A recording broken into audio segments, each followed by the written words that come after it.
Restaurant Unstoppable, episode 732 with Michael Gulotta. With excitement, allow me to introduce to you today's guest, Chef Michael Gulotta. Michael, you're feeling unstoppable today. Well, you know, I spent all yesterday cleaning out a broken freezer, so I'm feeling like I can handle most things that are thrown at me. If you can get through that, you can get through most things, right? So born and raised in New Orleans, Michael Gulotta began cooking in local restaurants at a young age.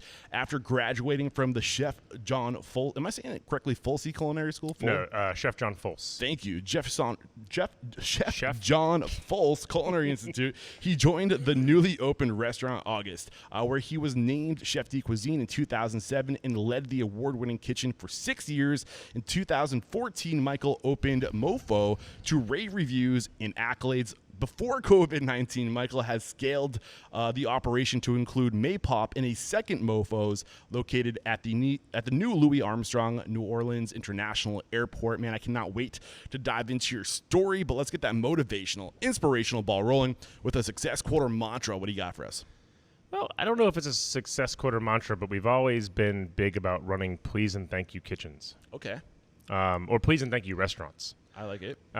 You know, the big thing was I always felt tension between front of the house and back of the house, and as well as the tension between, you know, chefs and cooks. And so I was raised, you know, my mom always raised me with please and thank you was her biggest things. And so we really brought that into the restaurants.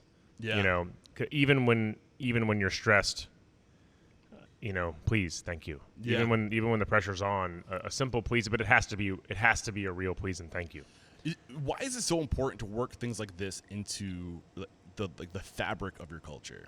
Because if people don't feel respected, they're not going to be part of the team. Yeah. If they feel like they're disrespected, then it eats away at culture. Yeah.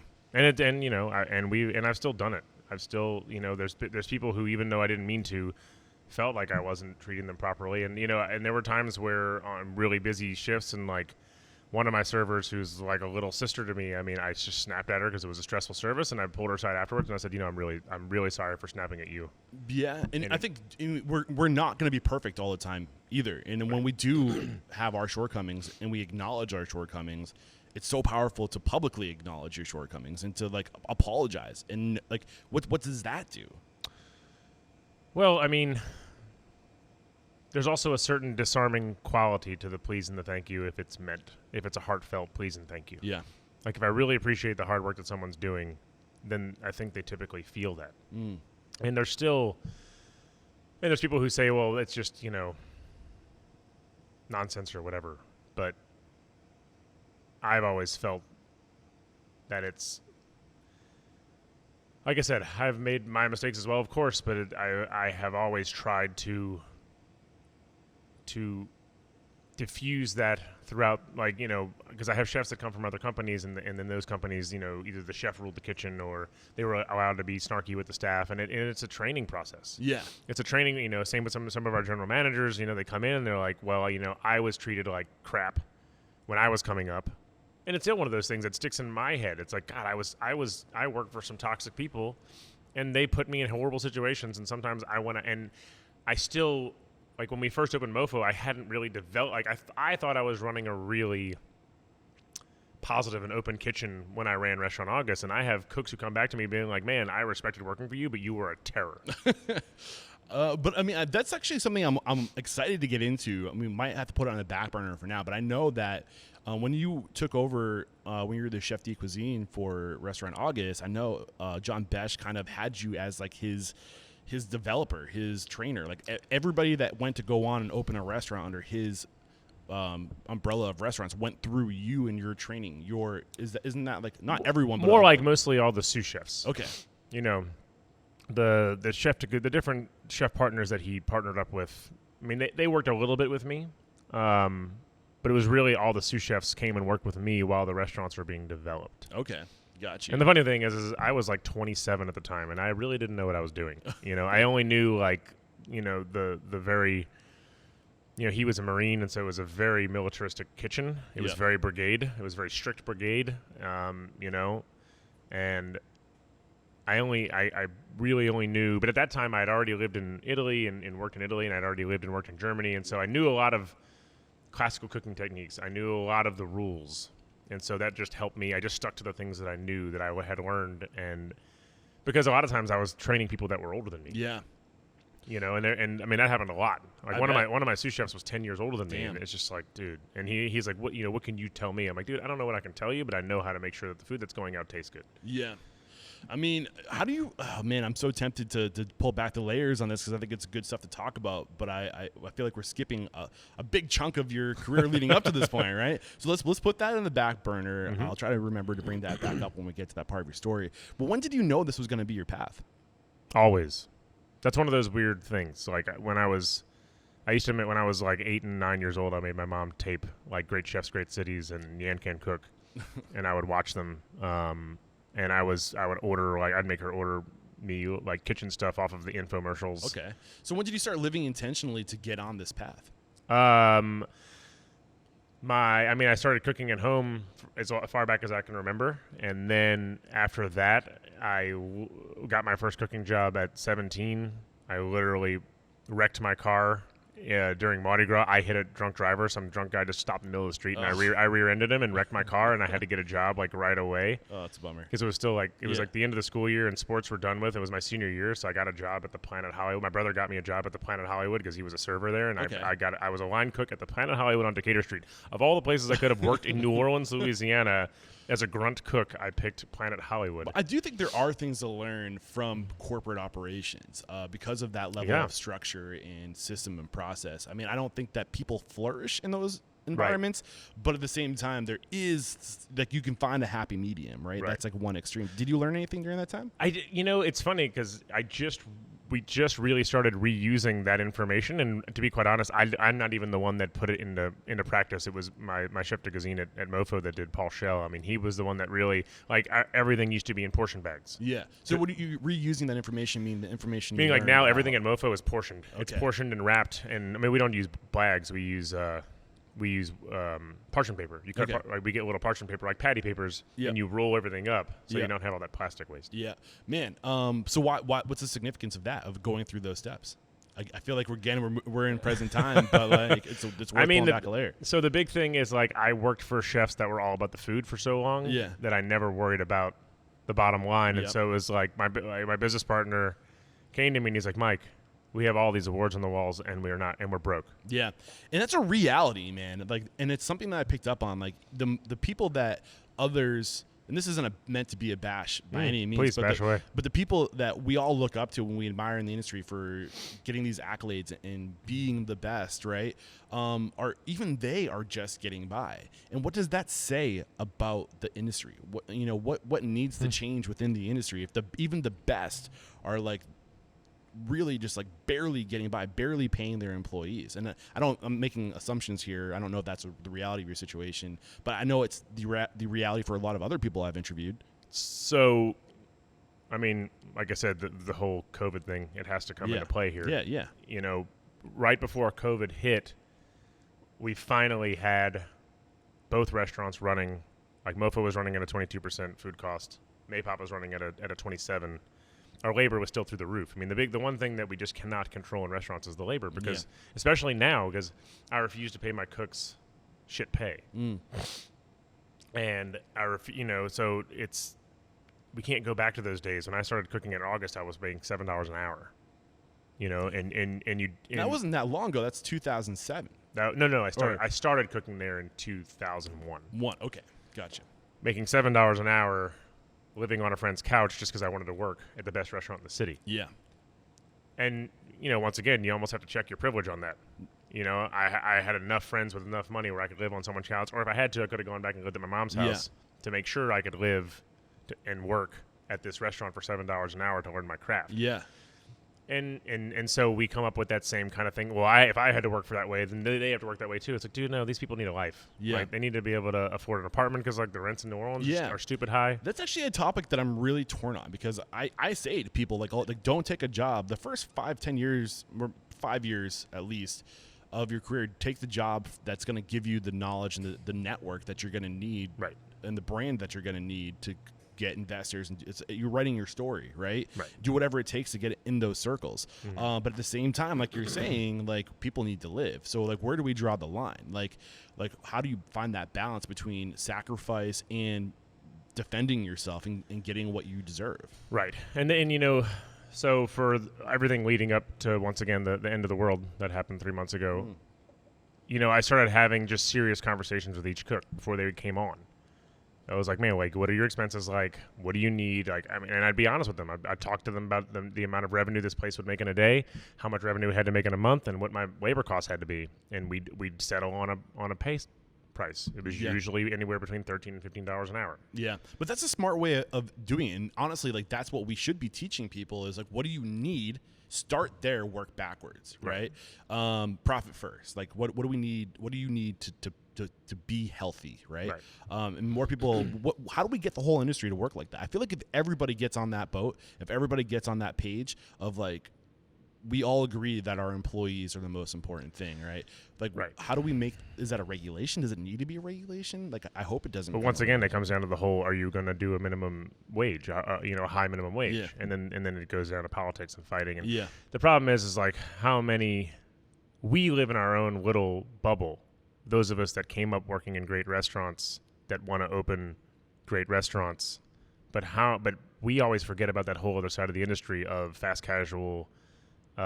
Your Chili's and your things like that. I mean, it's all about bottom line with those restaurants. But then that's also the problem that, my business partner had to bring to me is like, we're not hitting our bottom line. Like we're living paycheck to paycheck. We're living payroll to payroll.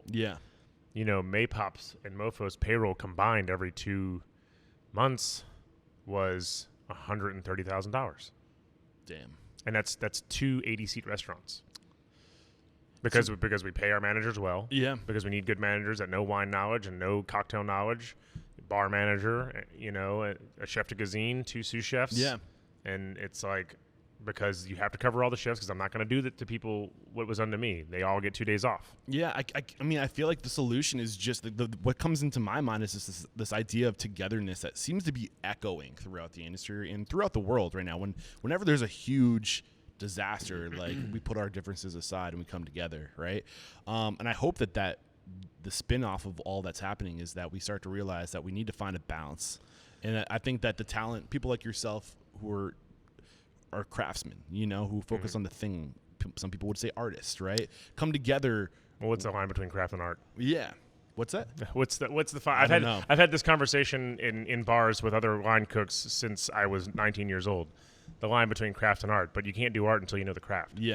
And so you spend years learning your craft, and we've always been a big proponent of taking time to learn your craft, because how can I teach you how to make a hollandaise if I don't know how to make a hollandaise? And that's the big problem with all of the ability to pull everything off the internet, and like what was the crazy book that came out with all the breakdowns, like the $400 book set that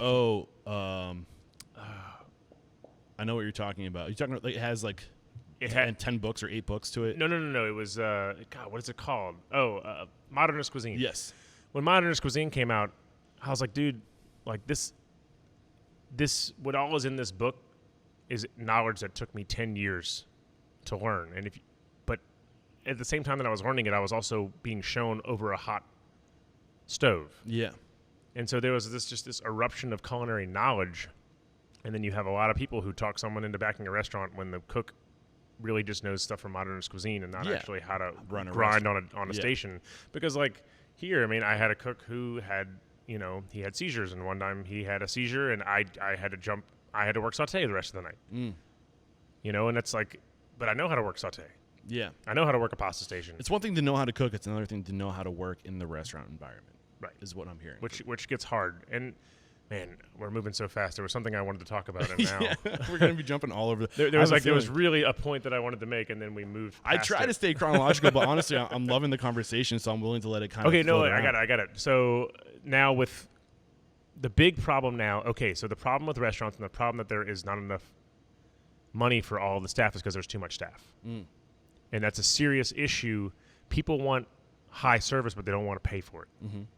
And I understand because they don't have money either. Yeah. And so there was so COVID happened, but before COVID there was already a bubble coming. Yeah.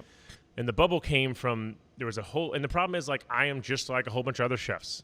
We went and we worked our fucking asses off, and you can say fucking, by the way. We built our pedigrees. Yeah. And we open great restaurants, but there's just too many great restaurants. Yeah, well, I mean, I think I agree with that sentiment that there's too many restaurants. I think part of that issue is because of the fact that we have so many so much retail space is void because nobody's doing retail anymore. So the only thing that works in physical retail space is restaurants. So now you have buku bucks, people that are developers who have money that are building these buildings and need to put something into those buildings, just throwing money at restaurants. So there's like this infinite like bucket of people just throwing but they want that money investing. back. Yeah, exactly. But there's too many restaurants, So we're just, I don't know. I feel like the conversation is supposed to be about you and your story, but like I'm loving this. But, I mean, this is my story. This is the reality. And so right? the problem is like if someone wants to have great service here, and we even run this like there's no back waiter here, that all we have is a food runner. Yep. But we should have back waiters for the level of service we were doing here with wine service, and we were dropping miniardis, we were dropping amuse-bouche. I mean, we made them more, like every mid-level, like borderline high-end fast casual. We made it more communal, like it was an amuse for the whole table, and everyone picked up with their hands. Same thing with the miniardis.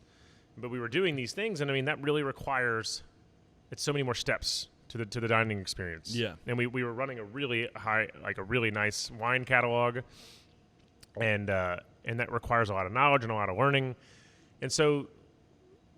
These staff were putting in the hours, but we couldn't demand the prices of like an August. Our guest check average was around $45 a head here. Okay. Well, the guest check average at August was closer to 70. So what changed between those two? Is it just? It's just we forget that fine dining restaurants are for two things: the ultra rich and special occasions. Mm. And yet now, so no more of us are trying to occupy that mid-range because we need more people to come through the door. Yeah. I mean, something that hasn't been brought up yet, and I don't know if you agree or disagree if it's worth bringing to the conversation, but I feel that part of the issue is that our values as a general culture have changed. We don't put the same amount of value on food as we used to. You look back to the 50s and 60s, I want to say 30 or 40% of everyone's income went to food. Like that's what we valued. It was sustenance. It was our family we're feeding. Now it's like 9%. Is that really true? I think it's. I don't know if because I feel like people. But I feel like another side of that is that people will go out and eat more now. But they want to. So because they'll go out and eat 3 or 4 times a week, they want to pay less. But we have a warped perception of the value of food because of the past 30 or 40 years, we've been just bottom line, more efficient until we've got this piece of shit that we've settled with. And it's cheap to put that out, but that becomes a new standard, the new perception of what it costs. Have you ever read The Last Days of Haute Cuisine? I haven't. All right, it's a good book to read. Okay. And actually, that's what you're saying is it was more home cooking. Because which is true. It was like because haute cuisine was literally only for the uber rich. Yeah. And it was what the French chefs. It wasn't even what they wanted to eat in their spare time. It's what they thought the wealthy wanted. And so, and then it wasn't until, and God, I wish I knew the time frame, but it was like the early 80s was when all those chefs started actually they were serving one thing, but then they were in the back eating really awesome sausages and pâté de campagnes, like with each other, kind of like someone would bring one in and they would all eat it with really crusty bread. But out front, they were serving these really like delicate rolls and really like butter poached lobster. But they didn't eat that shit at home. Yeah. Well, I mean, I should preface this. I don't know the exact percentages. Mm-hmm. The book that I read that talked about this was the town that food saved, which profiles a restaurant or a town in Vermont, and they were talking about like how value has shifted. Okay. So if you guys want to fact check me, check out that book. I have it on audio in my car. Maybe I'll listen to it on my way back to Texas. But I think what you said is that they were cooking at home. So you would think that they would have been spending less money because they were cooking at home back at this time, right? But of course, that was also like the age of like the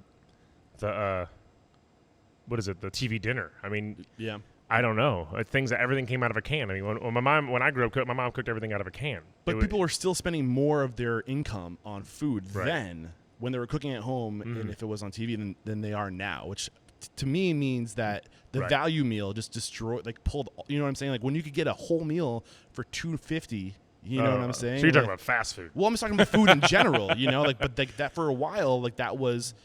I feel like we got so efficient at doing food poorly, but that became the new standard because it still tasted good. We're just like the red tomato as opposed to the heirloom tomato. I feel like we could go into the subject forever, but you know what I'm saying? I think it's a fundamental issue with our values. Yeah, 100%. And I think that it's part of our responsibility. And this isn't my time to shine. I should probably be shutting up right now. But it's a conversation. Yeah, but our responsibility as restaurateurs and restaurant owners is to educate people that, listen, the food system's broke and we need to fix it. And that costs something, What's another problem in America? Education. No one likes to be educated here. No way. I mean, I remember when we first opened Mopho, and in the beginning, I was getting everything from local farms, but Mofo's guest check average was $22 a head. Yeah. And we were just hemorrhaging money. And I literally was talking to a guest at the bar one day, and they're like, well, where do you get these chicken wings for our chicken wing dish is our number one dish. It's chicken wings tossed in a Nook Bomb caramel. Yeah. And she's just like, well, where do you get your chicken from? I'm like, it's commodity chicken. She's like, I thought this was a whatever. I'm like, if I was to get that chicken from a local producer, you would have to pay $40 for that plate of chicken wings. Is that what you would like to do? I'm like, I don't think it's sustainable. I don't think anyone's going to pay $40 for a plate of locally sourced chicken wings.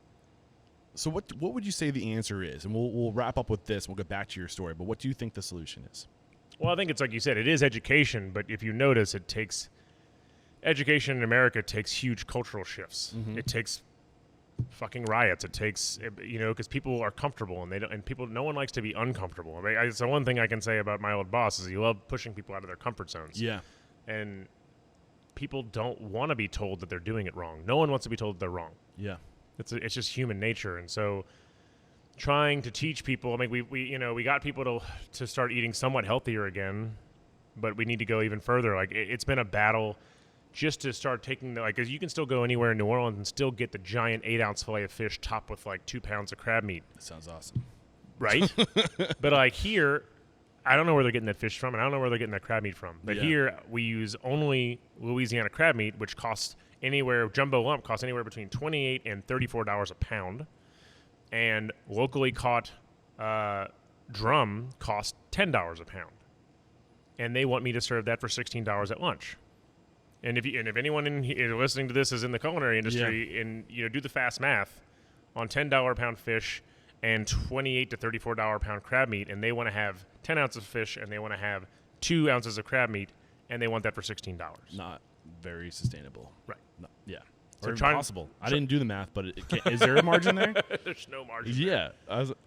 So I feel what you're saying, but I'm also hopeful because what you said that it's going to take a cultural shift. You said it's going to have to take a big cultural change, and there's never been a time where we can influence people faster than now. Where it doesn't matter how much money you have, whoever has the best message gets the attention. And I feel like the channels of communication are fragmented. That's also a bold statement because there's a lot of good messages that are being drowned out. Yeah, but at the same time, there's a lot. I feel like you go back 20 years ago. Is it the best message or the message that people can cling to? There's a lot of messages right now, dude. It's so hard to even decide which message is the right message because there's pros and cons to each message, and it's a very confusing time. But the fact that masks and statues all day long, right? But I think the fact that no matter who you are, you have the same ability to get a message out. Got it. You know what I'm saying? Whereas before, there were a few channels that were able to deliver the message. If you had the channel, if you owned the channel of communication, you owned the message. Right. But now anybody can send out a message, you know, and I think that's hopeful, and messages can get out across the world in less than 24 hours. That's true. You know? So I feel like information is moving faster than ever. So I think innately people want to do the right thing. But like you said, it's hard to do the right thing. We don't want to be told we're doing the wrong thing. Right. It was one of those ones you always want to appeal to someone's better nature. Yeah. That's another good one that I teach my managers all the time. Like, try to always appeal to someone's better nature. Yeah. Like, no one wants to be a dick. Yeah. Some people do want to be a dick, but most people don't want to be a dick. Exactly. I mean, I think we could go around in circles on this all day, but I think that, there is some hope. Right. We can't get, like, I'm Joe Schmo, Eric Cacciatore from East Bumfuck, New Hampshire with the podcast. You know what I'm saying? Like, if I can get a message out, anybody can get a message out. So, back to your story though, man. Like early on. So, I know you mentioned you worked for what was it? His name Folse. John Folse. John Folse. You also worked for Emeril Lagasse before going to Emeril was a pretty fast stint. I worked at his Delmonico restaurant literally for like a summer. That was fast. Okay. And you spent a bunch of time overseas too. I was in Italy for 8 months. I was in Germany for a year and a half. Okay. Any key lessons, any knowledge about travel or advice about travel for a professional in this industry?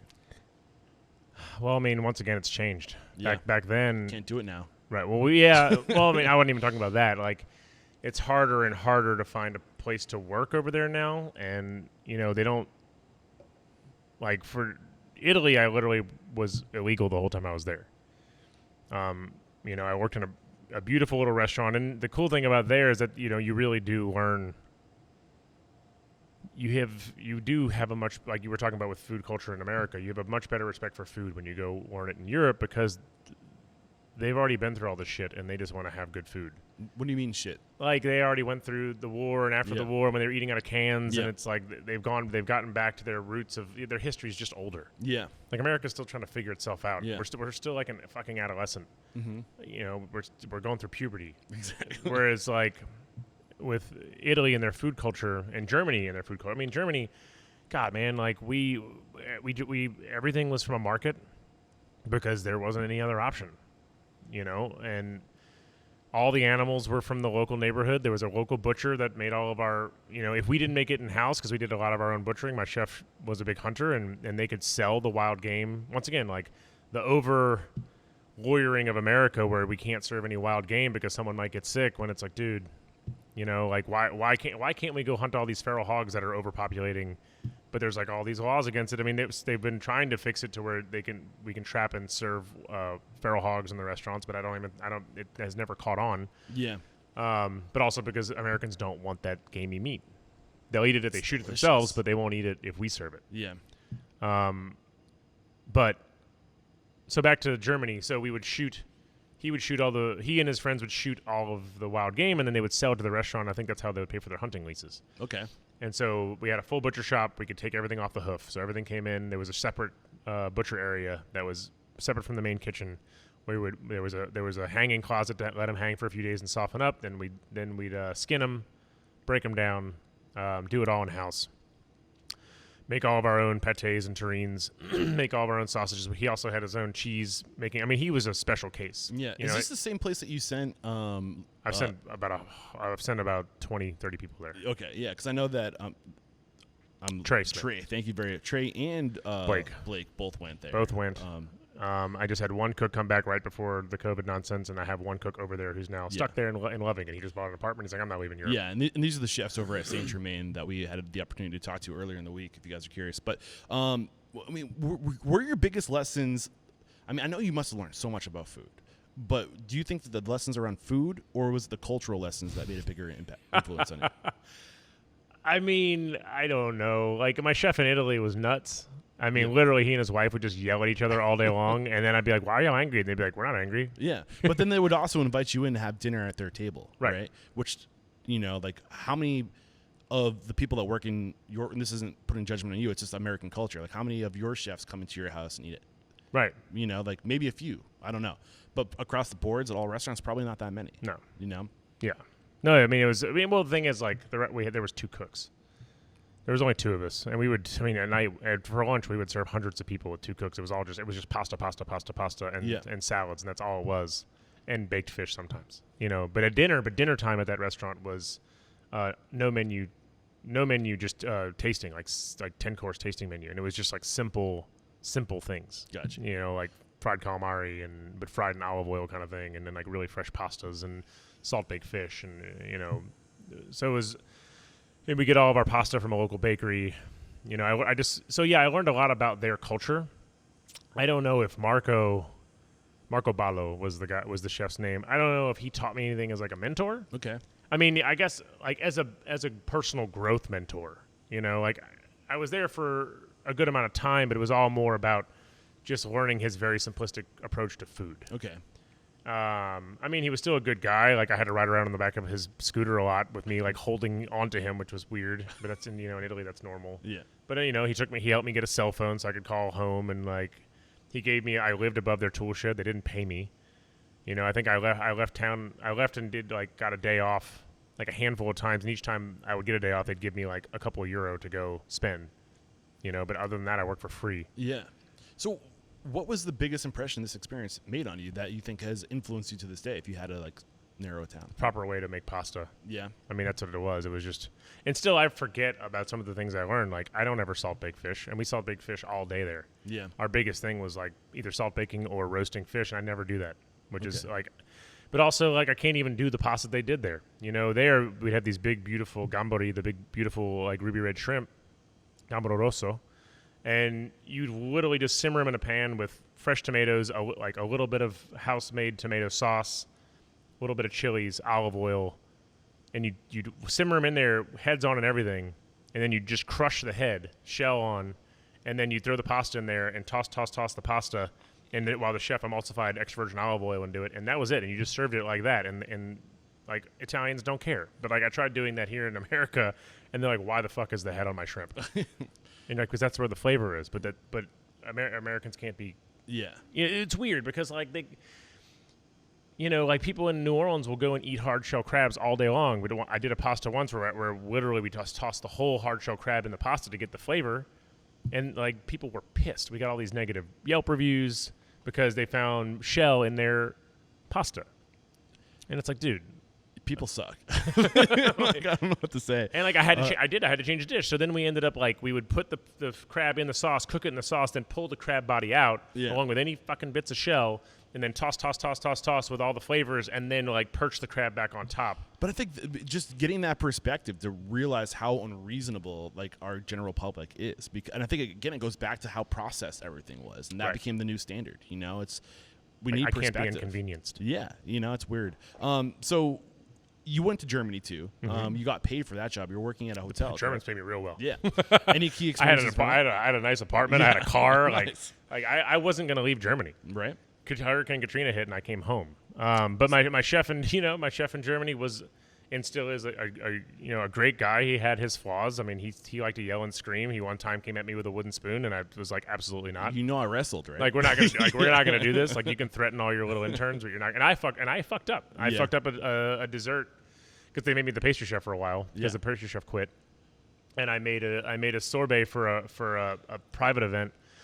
A champagne sorbet, and I didn't know enough about the alcohol levels and everything, and so the top of the sorbet looked great, and we checked it, and then when the party happened, the entire bottom was liquid alcohol. Ooh. And so I was like 3 orders too short, and so I had to like give like 3 people just the shitty like lemon sorbet that we had. Yeah. And he was pissed. He came at you with the spoon. And he came at me, and I was like, no. I'm like, I was like, chef, I fucked up. It'll never happen again. I'm so sorry. Just it'll never happen again. He's like, okay. And, but he was also like, I became like his traveling buddy. Like he would do events because he's kind of like industry famous. He's not really a lot of famous chefs come and eat at his restaurant because he still does everything the old school way. Like he never really changed over to doing like really modern cuisine. Okay, he still does very traditional Hochschwarzwald cuisine, which is the high Black Forest. Okay. And so a lot of great chefs come there to eat his very traditional food. And so we would go do all these events, and I'd drive with him. I'd be his driver. Like he'd drive there and I'd drive back kind of thing. And, so he and I became really good friends.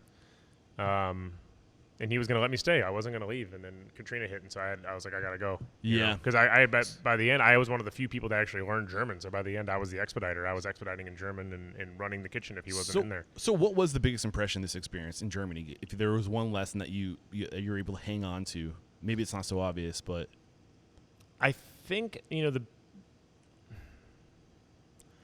it's just being in Europe. It's being able to go to those, because even like we try to do these markets, but it's not like European markets. Yeah. California probably comes the closest with its markets every day that you can go to, like when you're up in Napa and Sonoma and all those places, and but every little town in Europe, they've been doing the market like that for hundreds of years. Yeah. And you just go there and you find, and like I finally got to leave the country again recently. I went to Denmark. I got to go to Noma. And I just, God, I hadn't, and that we just walked the market that day. And I'm like, God, if I miss this, like you can get anything you want in these markets. And it's not some show to put on. Like they just do it. They've been doing it forever. Yeah. And it's an appreciation and a love for food.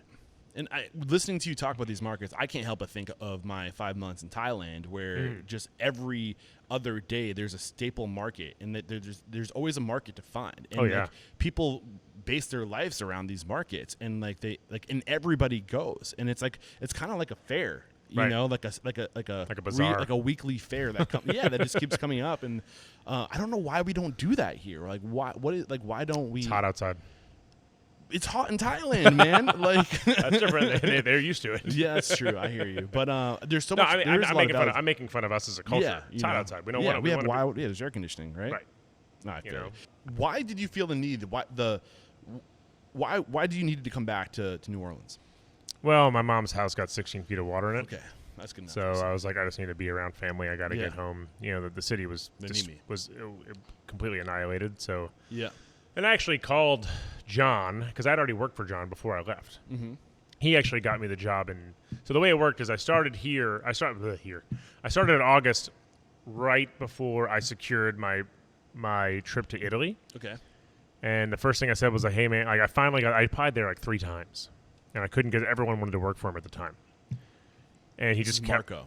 What's that? John Besh. Gotcha. Everyone wanted to work for him because he just, he got 5 beans. He got 4 beans, so everyone wanted to work there because back then was 5 is the highest. Okay. They actually got 5 while I was there, but so everyone wanted to work there. I kept applying. I had to stage 2 days in a row. Each day was like 12 hours. Not 12 hours. It was like 9 hours of staging 2 days in a row. I finally got the job, and I'm like, dude, I just secured this trip to Europe. And he's like, you know what? I love that. I want cooks who are going to Europe. Like, nice. I want cooks who want to go learn. So I worked like a few months, like 2 months, 3 months. Got on the plane, went to Italy. Was in Italy for 8 months. Then called him and was like, hey, I'm coming back. He's like, I got a spot for you. I got back. I started work, and I should have stayed in Italy. Back then I was 21 at the time, and I had already bought my plane ticket when I left. And so it was back before it was so easy just to change plane tickets. Like it was before Google Maps and stuff. Like I was literally using a map to get around, and cell phones were still the little Nokias. Right. And I was like, I better go home. So I got home, and he still had the job for me. And as soon as I got off the plane, he's like, what do you want to do now? I'm like, I want to get back to Europe. And he's like, okay, well, I haven't sent anyone to my old friend in Germany in a long time because the last 2 guys I sent wigged out and didn't like it because it is in the middle of nowhere. Yeah. You're literally in the middle of nowhere, and I'm an introvert by nature. Like I don't mind quiet places. Okay. And he's like, do you want to go back? And I'm, do you want to go there? I haven't sent anyone in a long time. And I'm like, hell yeah, I want to go. He's like, all right, you got to give me a few months. So I came back on as a tournant for a few months, and then I left in 2004. So I think I was in Italy for 2002, 2003, came back for a few months and got back to Germany in 2004. Okay. And I was there from 2004 all the way to halfway through 2005. This is the Black Forest. Black Forest. So it's called they call it the Hochschwarzwald, which is the high Black Forest. Got you. It's Baden-Württemberg is the region, and so it's right by Freiburg and Breisgau. Okay. And it's this.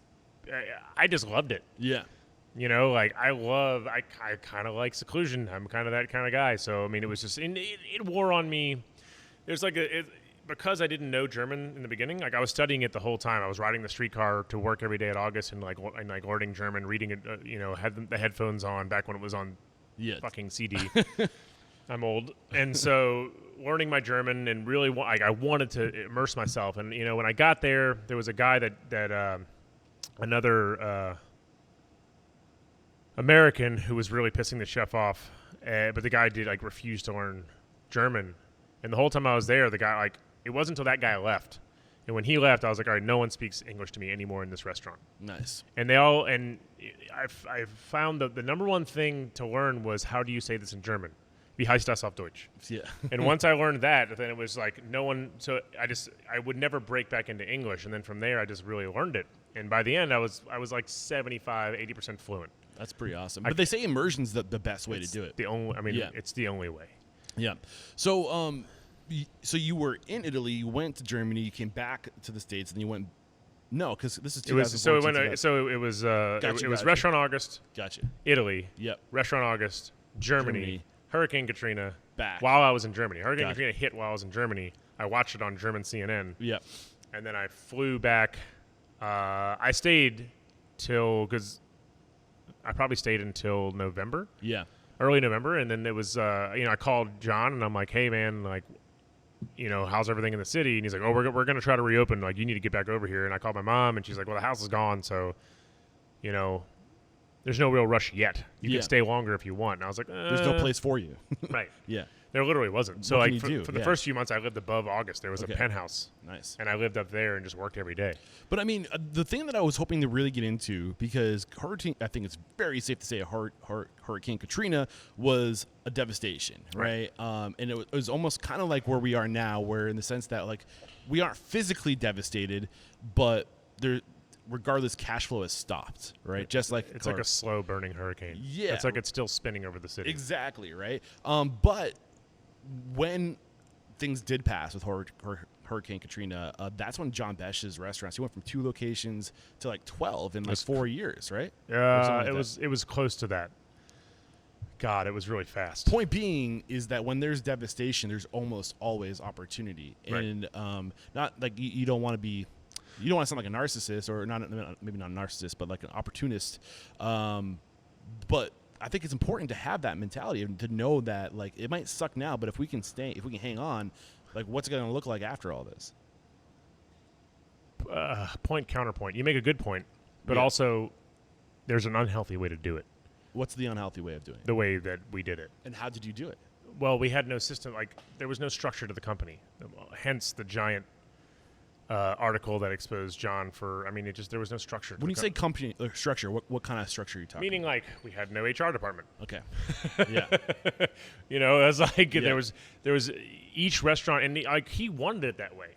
He wanted each restaurant to be its own restaurant. Okay. Because no matter what, and I give everyone credit where credit's due.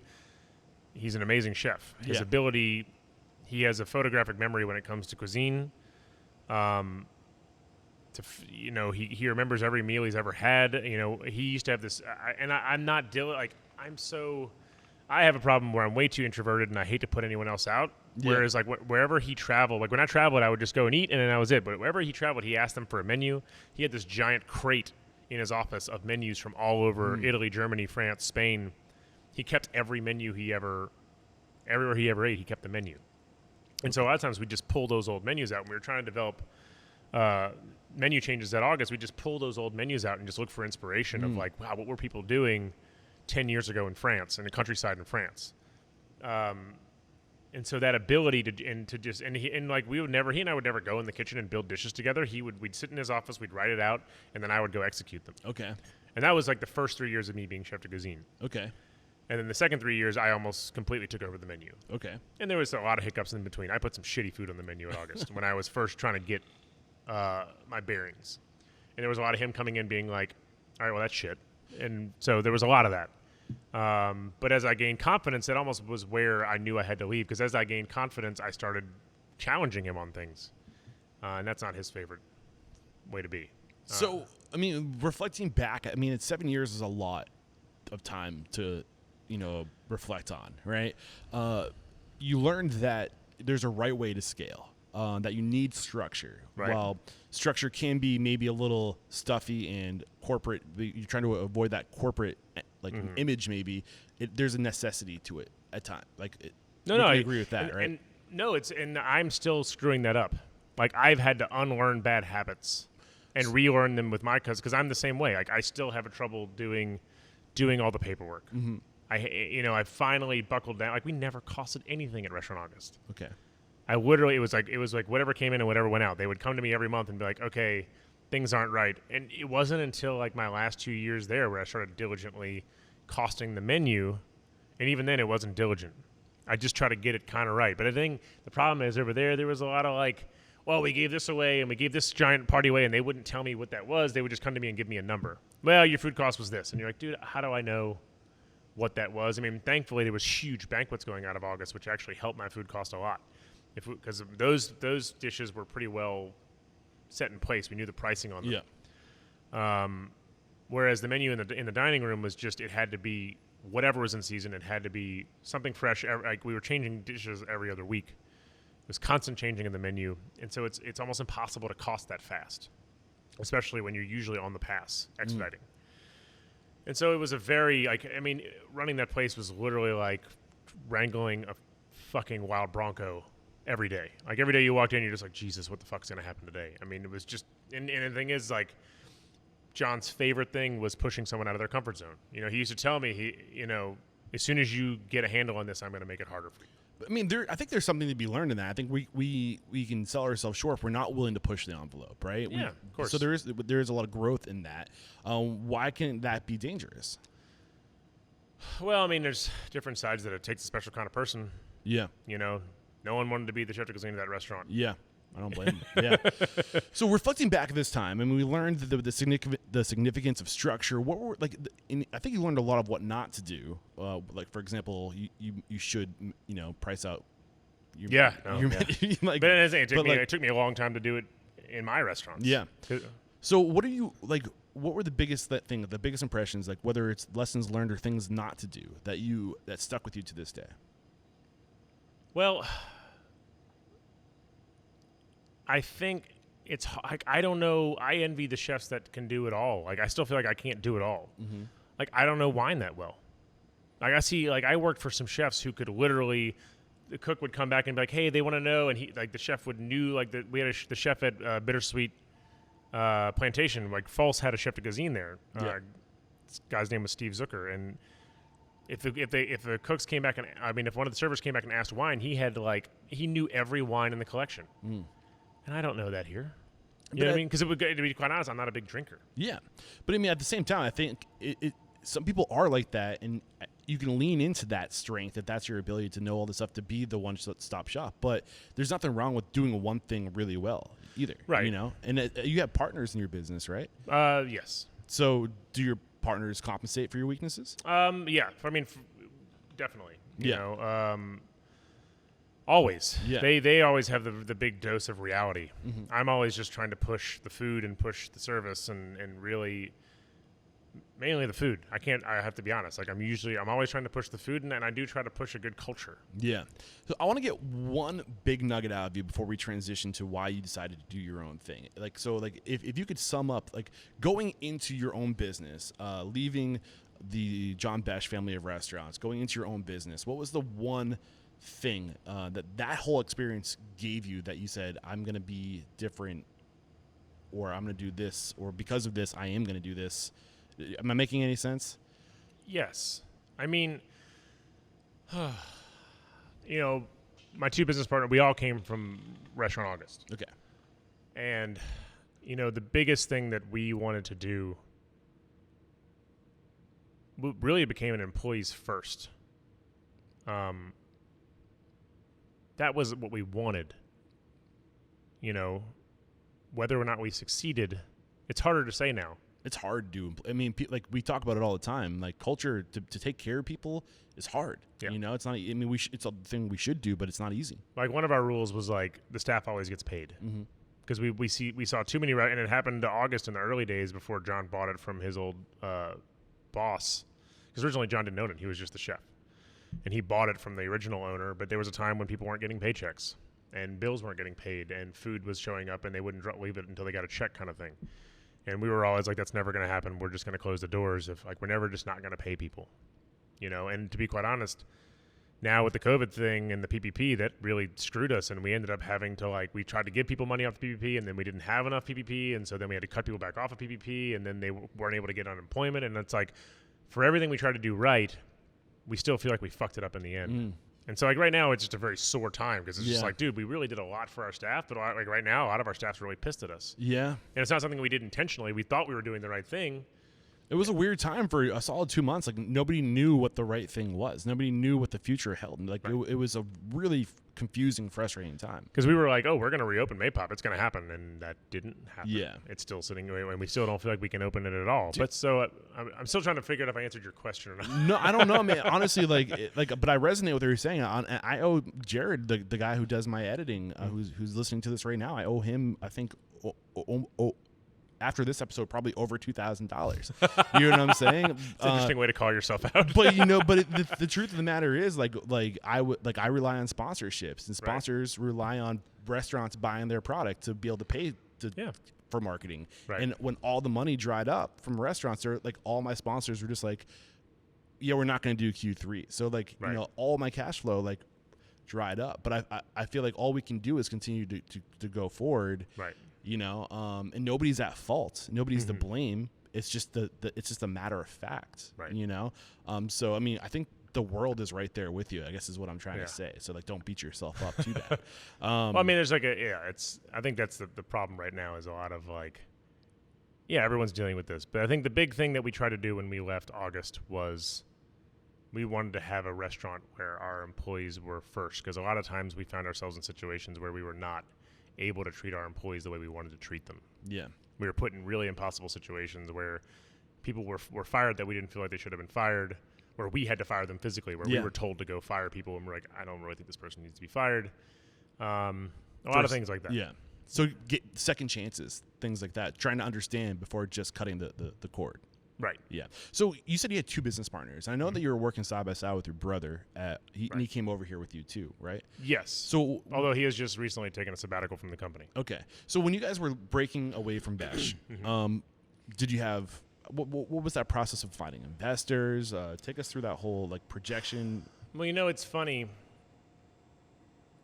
You would think that New Orleans is a really hard town, man. And if you ask any person that's come down here to try to open a restaurant, this is probably one of the most cutthroat cities because we battle our own identity as far as Cajun Creole cuisine.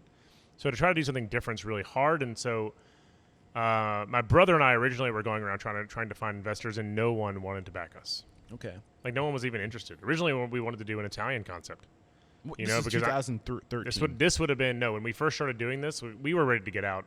We were doing this in 2010. Okay. So 3 or 4 years of planning it and trying to get investors. Right. And literally our other friend Jeffrey Bybee came, and he's like, I think I can talk. He had a relative. He's like, I think I can talk my relative into backing us. Okay. Because we all just wanted to get out. And what was Bybee's role? So Bybee is still my business. He was here yesterday with me cleaning out the broken freezer. Okay. Of all the rotten meat. He is basically, now it's just he and I. Mm-hmm. So we basically do everything.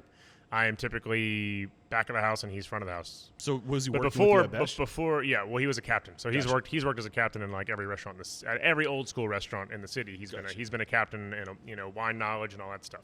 Okay. He knows service backwards and forwards. He's worked at every high end restaurant in the city, front of house. Same with my brother, and my brother was an opening trainer for Besh. He helped open all of Besh's restaurants, and he worked for Harrah's, and he worked for Smith & Lewinsky Steakhouse. Okay, so as a manager, general manager in all roles. So going into this tripod, this trio, you're back of house, and you got two front of house. Right. So and that was kind of a weird thing in the beginning. Originally, my brother wanted to do the accounting, and Bybee was doing the front of house, but then Bybee just has a head for numbers. Okay. So literally he'd walk up and he'd be like, well, that doesn't look right because this and that. Dude, let's just just switch. Yeah. All my brother's ever done is manage front of house. Why are we doing this? You do the numbers, but I don't want to do the numbers. I'm dude, come on. And so finally he took over the numbers, and that helped a lot. And it was a lot of just figuring it out. Yeah. And we really didn't know what we were doing. Okay. There's a lot of imposter syndrome, man. You don't know what you're doing. You don't know until you know. You know, and I think a lot of people honestly don't know. It's just kind of like with what's going on with COVID right now. Nobody really truly knows what to do. You don't know until you know. You just got to throw yourself into it. But I mean, there was a bloodlet. In the beginning, I just hired no one knew, and still you'd think That's why New Orleans is such a weird place. Because we were literally, like, we were just going to open this little bitty pho spot, and that was going to be the money to open, like, a higher-end restaurant. Okay. But all of a sudden, the pho spot was on these national lists of most anticipated restaurant. We're like, what is going on here? Right. But no local people knew who we were, and no local cooks knew who we were. So we couldn't, like, I literally had people with no cooking experience opening that restaurant. And I opened the restaurant. It was a nightmare. You know, the only people I had were Trey and Blake. They were my two sous chefs, and everyone else had no real cooking experience. And we were trying to do, like, this crazy fusion food, and I didn't even really know what I was doing. You know, originally it was just supposed to be very laid back, and then but all of a sudden, like, you know, I had Andrew Knowlton from Bone App eating in there, like, oh, Andrew Knowlton's in the dining room. You're like, dude. You know, and I had, you know, people from Food and Wine eating in the dining room, and I had all these people, and I'm like, God, this is not what we anticipated. Yeah, get the hell out. Right? I mean, it kind of, you're like, dude, get out. Like, I just wanted this to be a little place that could be busy. Yeah. And I really didn't know what I was doing. Like, I grew up eating my friends' Vietnamese food, but I had never been to Southeast Asia at that time. Yeah. I mean, I love the honesty right now. I really do. I want to, like, commend you. And I feel like that, no, because I think a lot of people would put, like, a facade up, you know, or just, like, spin bullshit to seem like they knew what they were doing. But I love how you're getting vulnerable, you're getting real with us. And I'm assuming over the past 6 years, you've learned something, though. You're admitting that you had to go through this period of learning and figuring it out. What were the biggest lessons you did learn? Knowing what you know now, like, what do you wish you knew then? Well, I don't know if I would have gone to, and, like, because at the time, I mean, I did this I literally got married, bought a house, had twin boys, and then opened a restaurant. Jesus. All within, like, 3 years. Mm-hmm. Worst.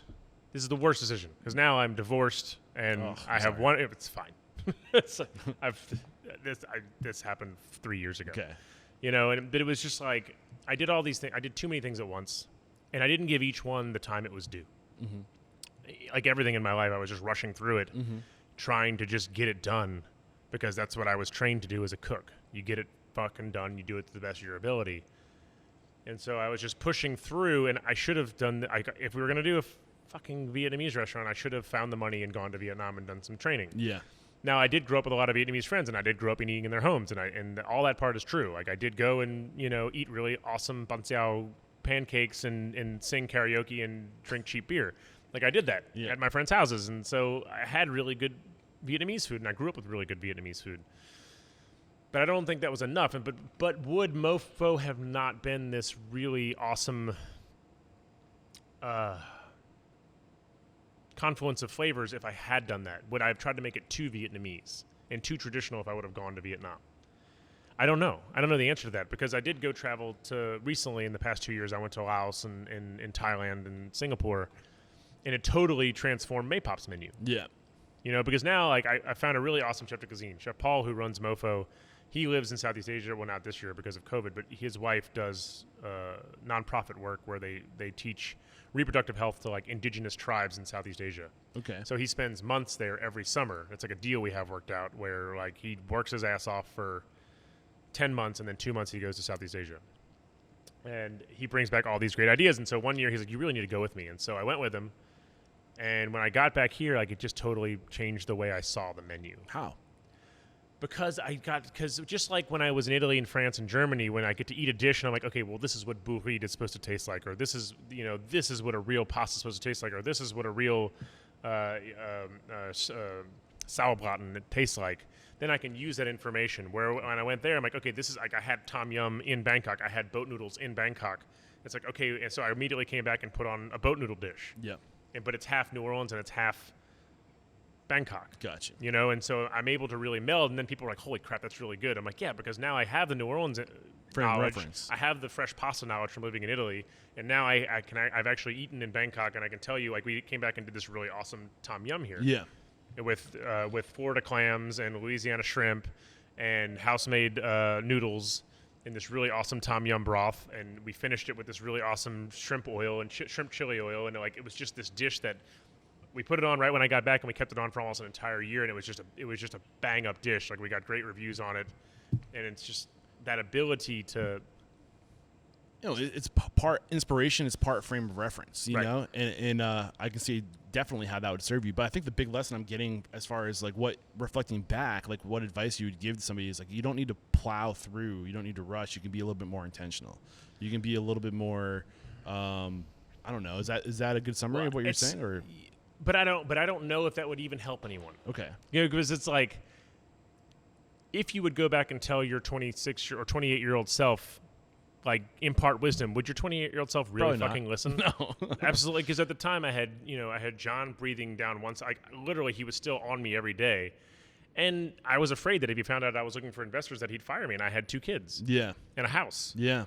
And so I had to do it all secretively while I was still running one of the busiest restaurants in the city. Did it ever occur, or did it cross your mind to maybe ask John for your own restaurant, or was that just not? Oh, he and I had that fight a lot. Oh yeah, yeah. He did not. I know he wanted me to take August. Yeah, because I had Alon Shaya on the show as well, and I know that was an issue for him to even get his own restaurant because he was it was like the best show, from what I could gather, and I don't want to cause enemies right now, but like.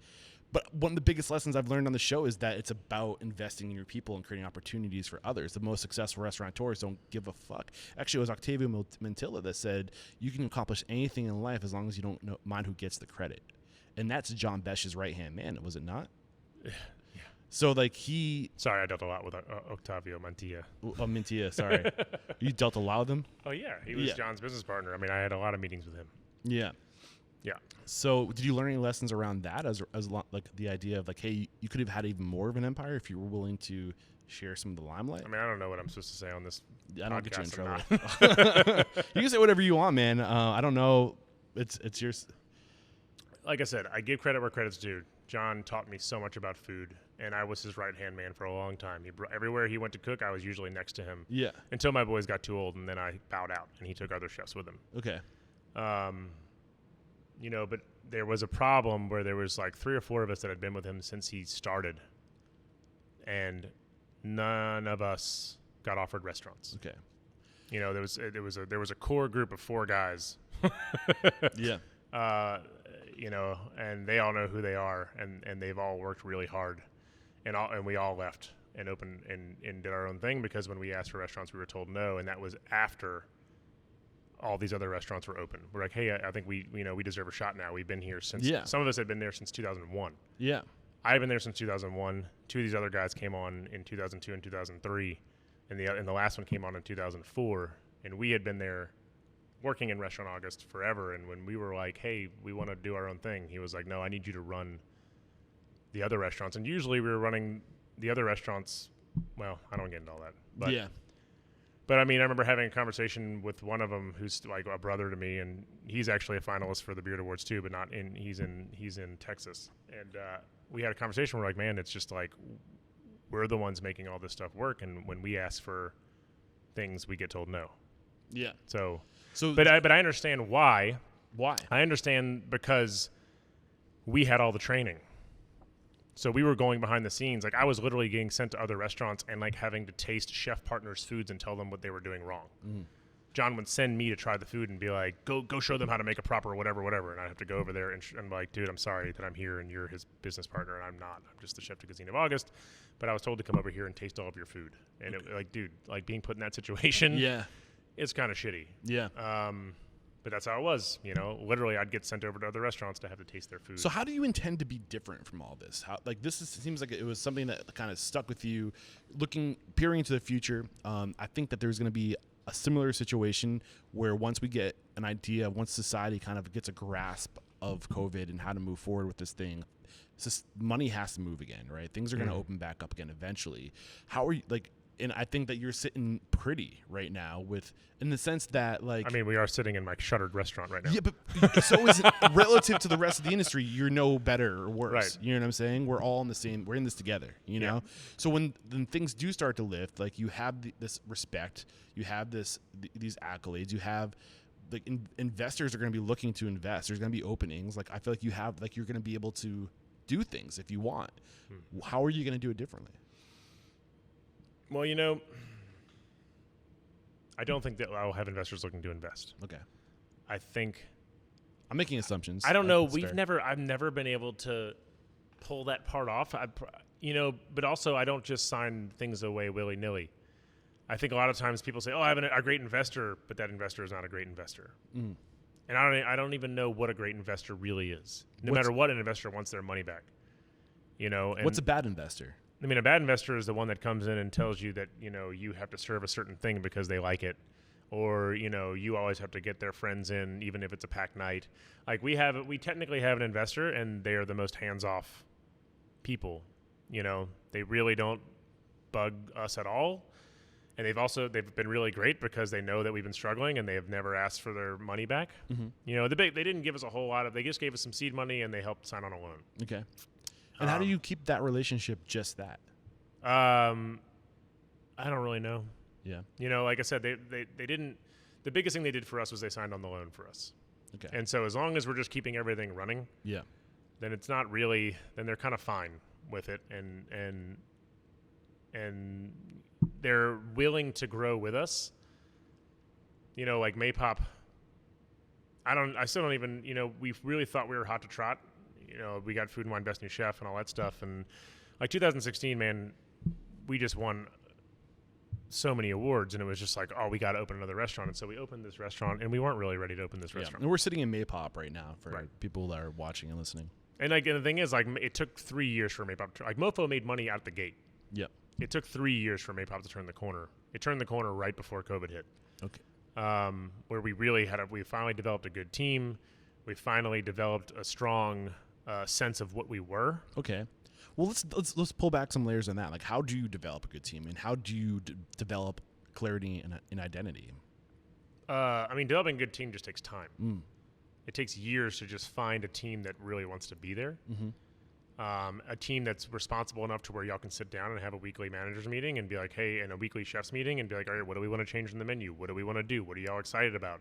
Like, we had finally gotten to that point. Like, right before everything shut, each of my sous chefs had a dish on the menu. And all of my cooks had come in and put up charcuterie in the case. Like, I was trying to get everyone to take ownership for the restaurant, and we were finally getting there.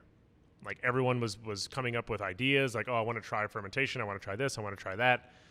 And so, like, you can still look around and see all of our little projects that are going on. They're all over the place. They're all just sitting dormant now. But I have finally had a team where everyone was here because they wanted to be here.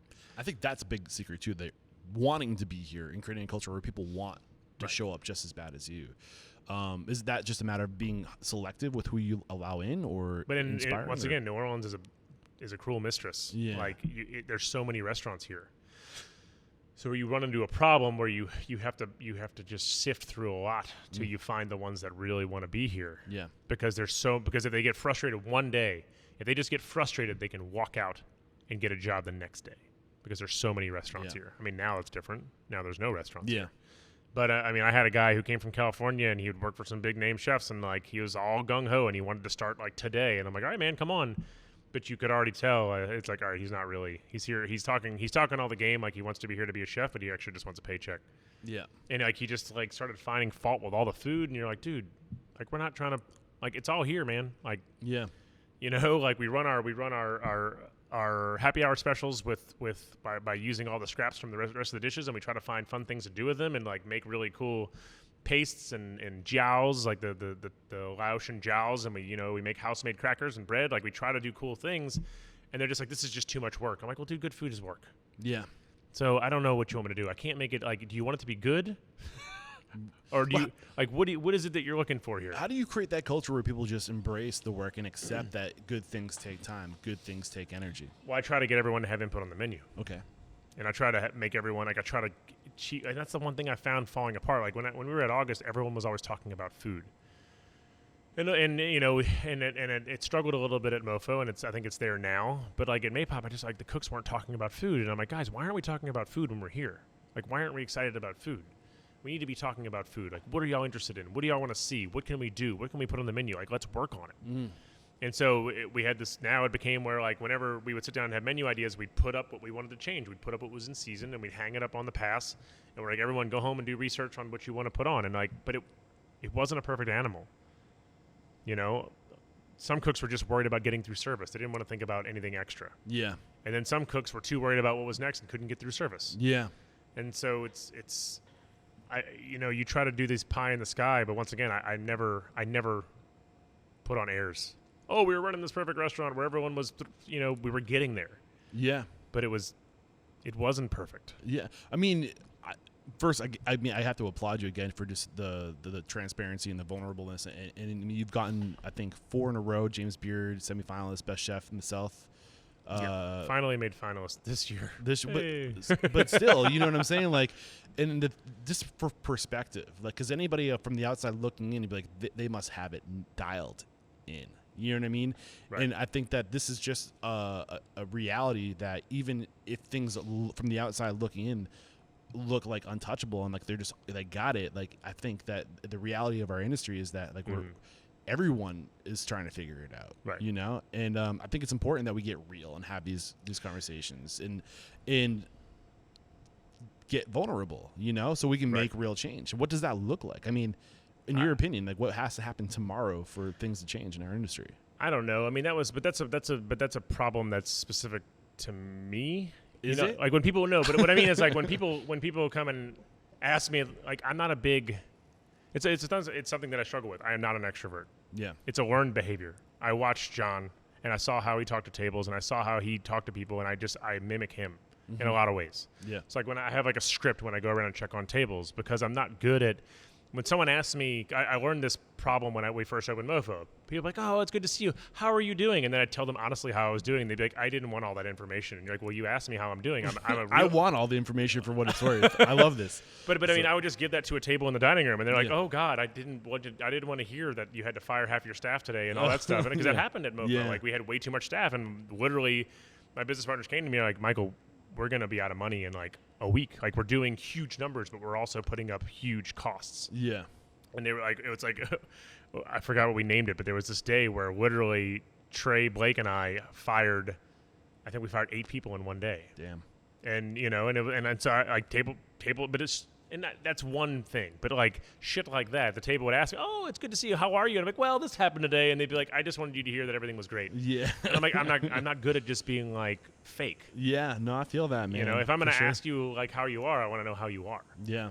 And too many people, it's just, I always find it funny. People say that, like, if you're in like northern Scandinavian countries, like, if you ask someone how they are, you expect to get a real answer. Mm-hmm. Whereas in America, a lot of times we just want someone to say, oh, I'm fine. It's a what's the word?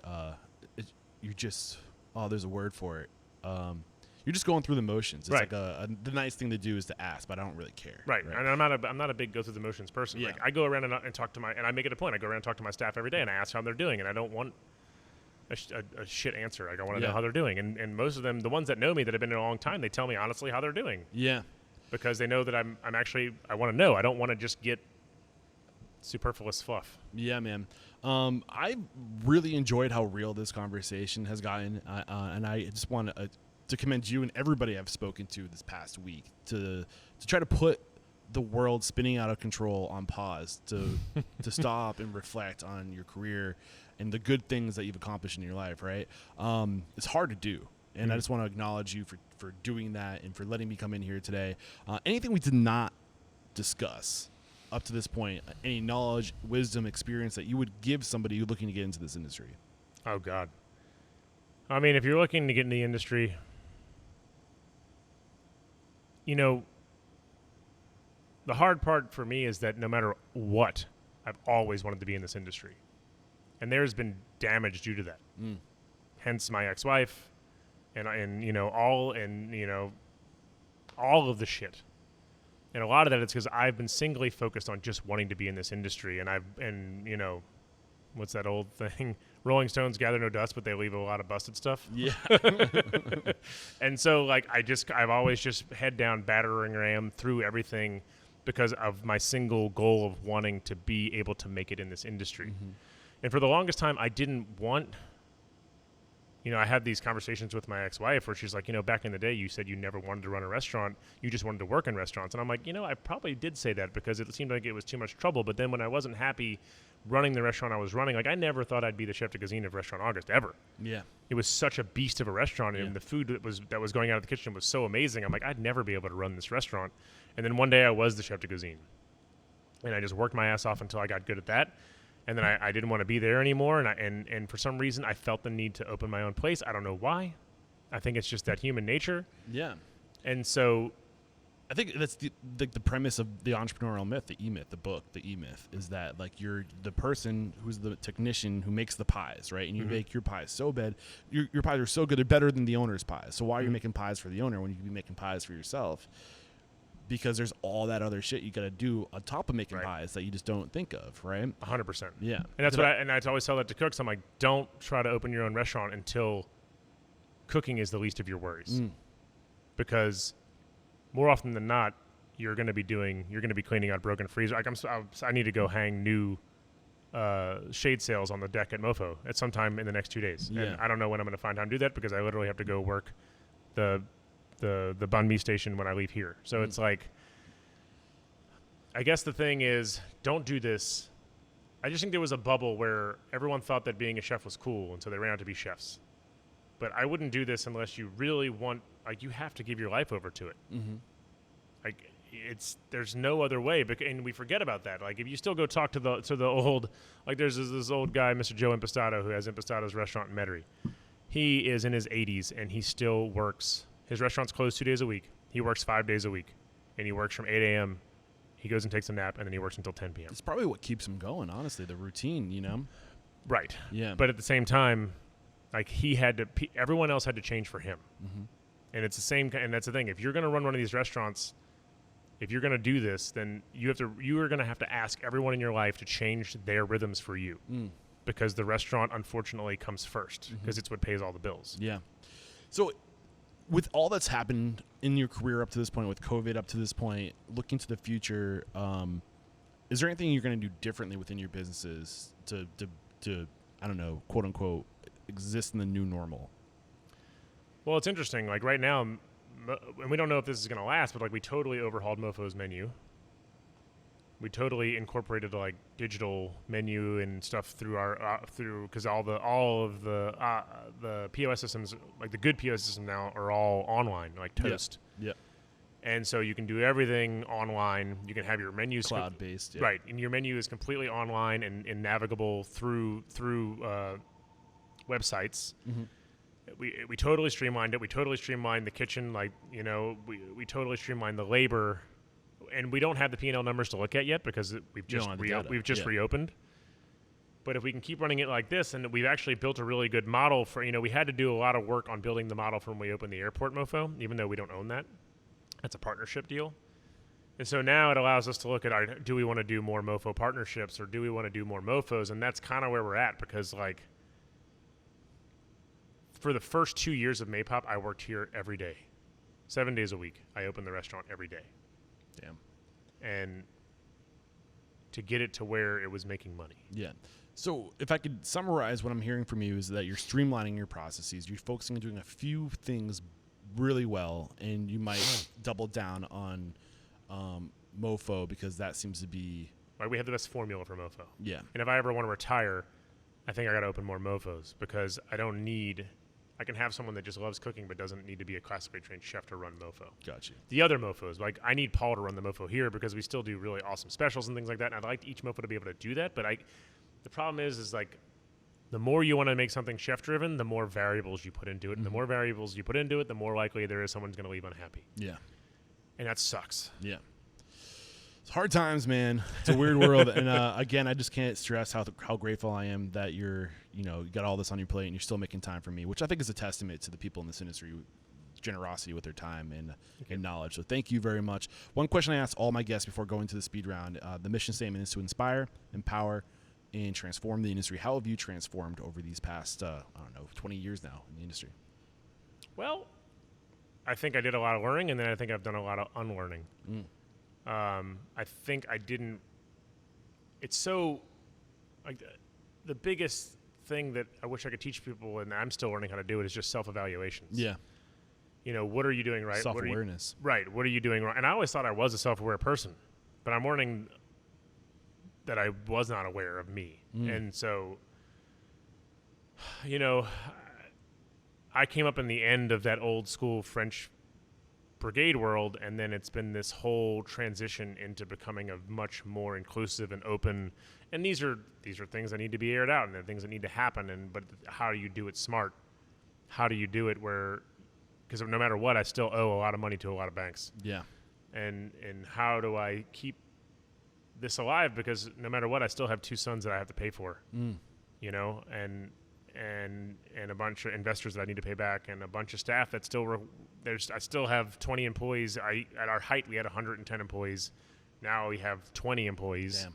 But those 20 employees still rely on me to make, not me, but our whole company, to make sure we're pushing this thing forward. I don't know. What was the question? How have you transformed? But you answered the question. And just learning to live with the stress. Yeah. Like, because, I mean, the stress was crippling. The stress was crippling for a long time. How do you live with the stress? Well, I think I did it the wrong way. You just learn to kind of ignore it and just keep going. Yeah. I mean, Maypop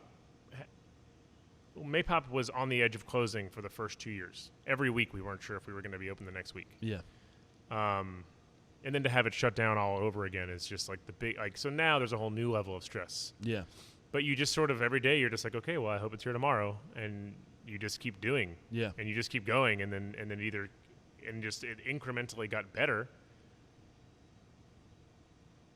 I don't know. You just learn to live with it, and you just hope that. And it's only if you sit there and actually start thinking about it. Yeah. If you actually start thinking about it, it'll drive you fucking mad. I mean, maybe that's the secret. Is just it's good to reflect and look back, right? But it's also good to keep your eyes, forward and just control what you do have control over. You know. We're back, and the first question I have for you is: what is your it factor? A habit, a trait, a characteristic you believe most contributes to your success? One word? One word to a sentence. In other words, what's your biggest strength? Bullheadedness. What's your biggest weakness?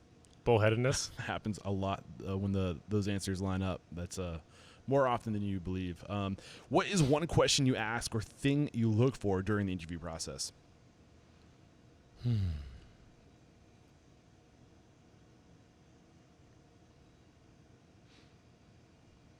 The ability to hold a conversation. Why is that important? Because I need to be able to talk to my staff. What's your biggest challenge today? Kind of obvious. Might just remove that question during COVID-19. I mean, the biggest challenge today is to hold on to what I still have, figure out how to move that forward. Yeah. What is one code of conduct or behavior you teach your team? This is a core value, a way to be, a way to act. Please and thank you. What is one uncommon standard of service you teach your team? So this is something that's common within the 4 walls of your business, a way to go above and beyond, but not common throughout the industry.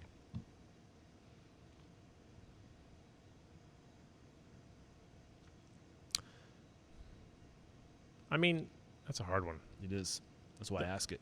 I think the big thing is we always put bullets in our staff's guns. So, like, if they feel uncomfortable at the table, they have to let us know. We always have their back. You know, typically, if you've been with us long enough, then we know you're a good person. Obviously, when you're newer, you have to kind of prove yourself. But if you've been with us a long time, like, we have your back when it comes to dealing with a table. Yeah. And we're happy to take you off the table and have the manager wait to them, or we're happy to ask them to leave. I think that is a standard of service because we have to serve our inner guests first, our employees, right? Mm-hmm. Absolutely. What is one book that's a must read to make us a better person or restaurant owner? Ugh.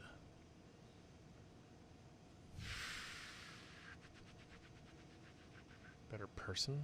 Like personal habits or skills or... I mean, I know the one book I tell everyone to read. What is that? Sapiens. Oh, I love that book, yeah. dude. Nir Eyal. Mm-hmm. Yeah, no, that's not. That's a different guy. But yeah. I can't say his last name. It's too hard. But awesome book. Why is that book important? It just teaches you why we are the way we are. It's so important, dude. And, the one thing we always say is that once you become a manager, you basically become a psychiatrist for your whole staff. Yep.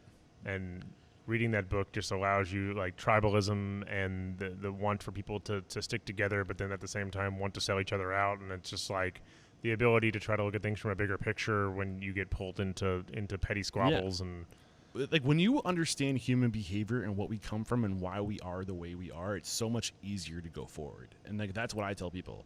It's just like the book is Sapiens: A Brief History of Humankind, and it's literally goes back to 200,000 years ago, starting with the cognitive revolution. They go from the cognitive revolution to the agricultural revolution to 10,000 years ago.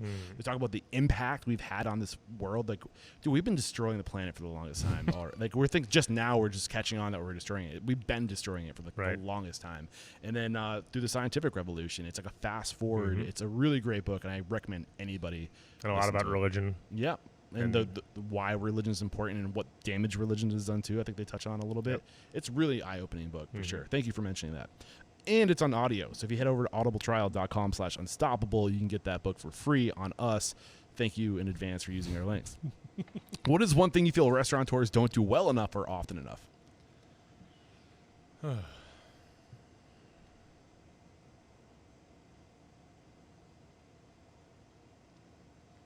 I don't know. That's a hard question again, because I think that I try to surround myself with good restaurateurs.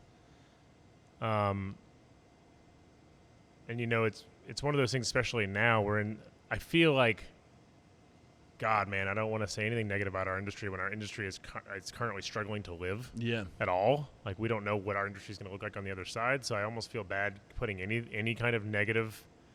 But I think right now the cool thing is that we're addressing all of those things. Yeah, and I'm right there with you. It's exactly what was going through my mind when you were saying that. Like, we had this time to pause and reflect on what was wrong. But I think the number one thing is what we've already touched on, is like, how do we make a healthier environment for our staff? And I think that means we're going to run with smaller restaurants. Yeah, I think it comes down to a shift in culture throughout the industry, right? Not just within the individual restaurants, but a cultural standard throughout the industry that we need to be on the same page about. We need to come together, and that's exactly why this podcast exists, to communicate, to share knowledge, to come together so we can transform the industry. And I'm right there with you, man. Yeah, I think the bigger is better problem is America's always been about bigger is better, and I think we're going to learn that bigger just means you get ground up in the gears. Yeah, I agree, man. What is one piece of technology you've adopted within your operation that's had a huge impact on communication, profitability, efficiency, anything along those lines? Well, I mean, the Toast op POS system was a huge, because we had Toast is only at Mopho right now. Okay. Because we've used 3 different operating systems. Yeah. Micros, Aloha, and Toast, and it's just light years ahead of what we were using forever. It's just such a better system, and we didn't want to change because we'd already bought like the micro system. We were trying to figure out how to make micros work, but it's just like, yeah, it's like boomer versus millennial. Like, as soon as you switch over to something like that, where everything is it's like working on an app on your phone, it's just so integrated. Yep. And you can just keep integrating it, everything from your online ordering to monitoring your sales, to monitoring your labor. It's like, dude, if you do the dirty work and put all of it in, like, it just gives you everything you need. Yeah, and Toast is a current sponsor of Restaurant Unstoppable. You did not know that, did not know this that. is not a pitch, but by far the number one most recommended POS on the show. If you guys use our link, toasttab.com/unstoppable, you will get up to $1,000 worth of incentives that Toast is offering. I think it's 1 month of free POS service, 3 months of delivery and online ordering, and free or 50% off implementation. Implementation. Can I get that?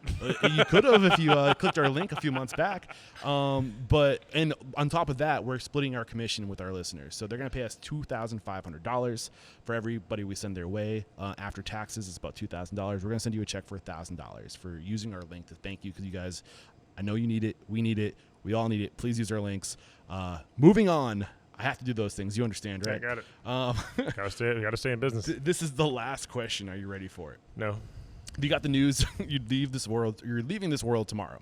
All the memories of your work in your restaurants would be lost with your departure, with the exception of 3 pieces of wisdom that you could leave behind, man. I love the expression people get on their face when I ask this question. I was just like, I should have been paying better attention. 3 pieces of wisdom you could leave behind for the good of this industry and for your legacy. What would those 3 things be? I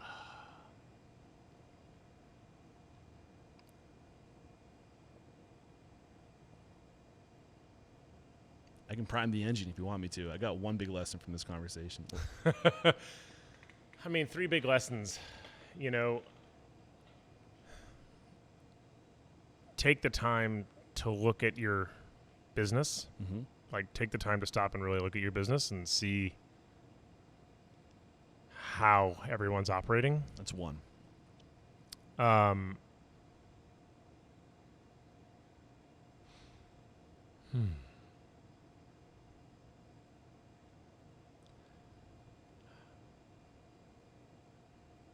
Well, one of them is a piece of wisdom that I haven't figured out yet. So make time for yourself, but I haven't figured that one out yet. 2. I